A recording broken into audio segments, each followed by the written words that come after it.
When you think of American made, you think bigger is better. Well, over in Italy, that's not the same premise. Hey, and welcome to this edition of Road Warrior. I'm your host, Grant Roberson. Now behind me is the latest newcomer to the Fiat line, the 2016 500X. Now what this is an all-new crossover that hopes to expand the market, not necessarily the interior. Now the first thing I noticed with the Fiat 500X is pretty much the size. Now we've tested out several models of these and each one seems to grow just a little bit more. But one thing I noticed on the X with this 6-foot frame, well, it is a little bit tight. And even though this does supposedly hold 5 people. With any crossover vehicle, what you've got is a combination of several markets. Well, here on the 500X, they've definitely downsized them. Now, overall, you're looking at about 168 inches overall with a very small wheelbase, around about 101 inches. Now, what that basically means, well, it's 6 feet tall. I handled it just fine in the front, but that meant there was very little room left over in the back seat. Last but not least is ground clearance, with this vehicle coming in quite snug, just over 7 inches off the ground. Now it's important to have grip at all 4 corners, and the 500X does have that option with all-wheel drive. Now this one didn't come particularly with it, so that means it's front-wheel drive. Now even better is of course the shoes that adorn the corners. Now it can be 16, 17, or 18-inch versions. Now one thing I like about this vehicle is it could technically go off-road if you opt for that all-wheel drive traction, and what's going to help with that is of course the lower cladding that you see in a lot of vehicles to minimize dinging up when you go down the road. With this Fiat, you can still draw on the pass, and it all starts right up here with the clamshell hood and that stylized front end. Now, I don't want to call this cute and cuddly, but when you look at this grille, well, it's not a lot of warfare, but more or less a lot of smiling. Really, with this stylized front end, some whisker approach, and heck, these headlights that mimic eyeballs. Now, even though this vehicle is economic in size, maybe even the bottom dollar, it doesn't adorn itself in a lot of chrome and kind of cheap accents. Instead, it's got body color all the way around, giving it kind of more of a regal approach. One thing about the 500X you're going to notice is kind of that greenhouse effect we talk about on a lot of vehicles that has a lot of glass, and it all starts really there at the front on the door and really the amount of glass that goes around it. Now what I like on this vehicle is they really have tinted the back end, minimizes that greenhouse just a little bit, but even so, when you're in that back seat, there's minimal airflow and heats up just a little bit more. It's not trivial to think about the kind of arduous task of filling up, and what's great here on the Fiat, well, it's on the passenger side, so that's going to help out because they're going to do it for you. Even better, ease of access, because instead of twisting out the good old cap, they actually have this plate rubber gasket that when you close it, seals it right up. Crossing over into the 500X means, well, you're going to get a little bit of sport ute here at the back end, and what you're going to notice, well, on a small vehicle is downsized overall spacing. Now before you climb inside, this vehicle does come with the smart key systems. Again, walking up to it, pulling the handle, it's going to kind of know you're there. It all works out back here just the same. Now when you pull on the handle, it's going to rise to the occasion and really give you a lot of access, something that's great on a small vehicle like this, because after all, adding more trunk space is key. Now what you're going to see back here is around about 12.2 cubic feet. Not too bad, maybe just below a mid-size sedan. Now if you fold down the back rear seats, well, it's going to equal about 19 cubic feet. Plenty of space to go around. Now those back seats are split kind of into an 80-20, which means you can still haul people and cargo at the same time. With any vehicle comes aggravations. In the case of the Fiat 500, well, they're actually a little bit of small ones. Now what we found one time is we actually wanted to access this area, and for some reason we didn't do the combination right of either unlocking the vehicle or what have you.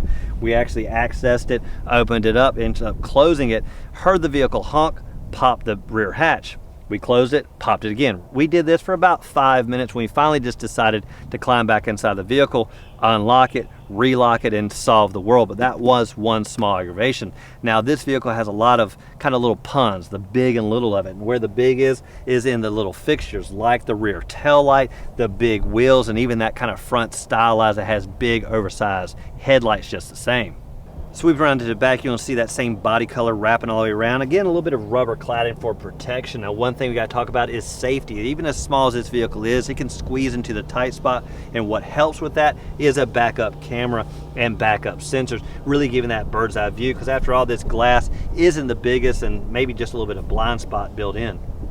Now in this little vehicle, there is actually a huge amenity, and that is transforming into a cargo hauler, and it all starts here at the back seat. Now one Achilles heel has to be the headrest because, well, you got to get them out of the way.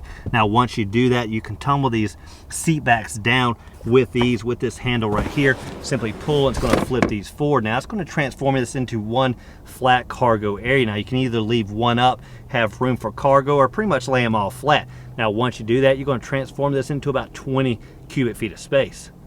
Now in the second row is where you're going to have the biggest compromise when it comes to comfort, and really those 3 people across is going to be a little bit tight. Now what you're going to notice is the legroom numbers around about 34 inches. Now we've seen this across the board on a lot of vehicles, so it's par for the course. But one thing that's really not going to be normal is really the airflow back here. And it all starts with kind of these robust seats up front, and what that does is really block those vents from seeing the air back here. Now we notice this on a lot of complaints when people back here on a good 90-degree day. Well, these people were sweating back here because the air just couldn't get back here. Now what you had to do is really crank up the vent speed, making it very loud up front and seeing a lot of air, and eventually would make its way back here.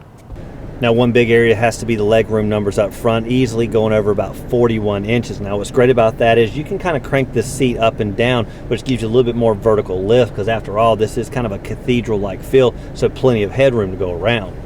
One area that's not small is right there on the dash, and kind of the forethought of a lot of designs now as people really demand innovation at their fingertips, and to be expected is this oversized screen. Now it's really easy to use, gives you a lot of options with Bluetoothing, navigation, and of course connecting your phone. Now down below as you sweep, you're going to find kind of everyday uses, your hazards and your traction control, plus your parking assist. Now these are the 2 vents I talked about, really 2 here in the center, 1 on each side. The only operation for air in this vehicle, no vents in the back to be found.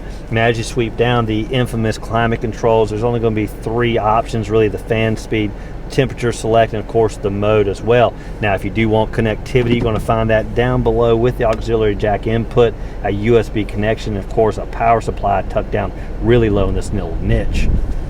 Now the engine can come with a 9-speed automatic transmission, but you can opt for the manual if you prefer. Now this one does come with a manual-like mode. Pretty much tap it to the left and you can shift on the fly if you prefer. Now it does have some driving dynamics, either the normal or the sport or the kind of slick mode. Now we kept in the normal mode on everyday driving, but if you want a little more boot scoot and boogie, simply put in the sport driving dynamic to get a little bit better off the line. Now as for cup holders, just like the rest of the vehicle, there's going to be a little bit of kind of hard to find. You're going to find 2 up front, 1 in each door, but nothing in the back between the back occupants, something maybe for a little mild complaint. For added storage, you can find some niches in the door, but you'll also find dual glove compartments up front, 1 up high with a little bit of a niche for your phones or anything else you want to kind of store and hide away, or tucked down low as your standard glove compartment. It's going to hold all your manuals. Now in between the front drivers and passenger is going to be a typical armrest with a kind of small center console. Now this vehicle isn't huge, so it doesn't necessarily need a lot of horsepower, and what this comes with is either a 1.4 liter multi-air turbo engine or the 2.4 liter Tiger Shark multi-air 2. Now both of those are the inline 4-cylinder engines. Now we came with the latter, which meant it had a little bit more horses, around about 180. That versus the 1.4, it's going to come in around about 160. Now that does for this edition of Road Warrior. Now test drive behind the wheel of the 2016 Fiat 500X. Now a couple things we liked is really the kind of big small attitude. It had big taillights, a little bit of horsepower on the hood, and had decent amenities on the inside. Now supposedly this vehicle holds 5, I wouldn't say comfortably, but at least you can squeeze them in, and even better, you can haul some cargo with them just the same. But of course, don't forget, you have a little bit of that greenhouse effect on the inside, something we believe that air conditioning system on the inside really can't handle. Now, as always, thank you for watching this edition of Road Warrior. Keep both hands on the wheel and eyes straight ahead.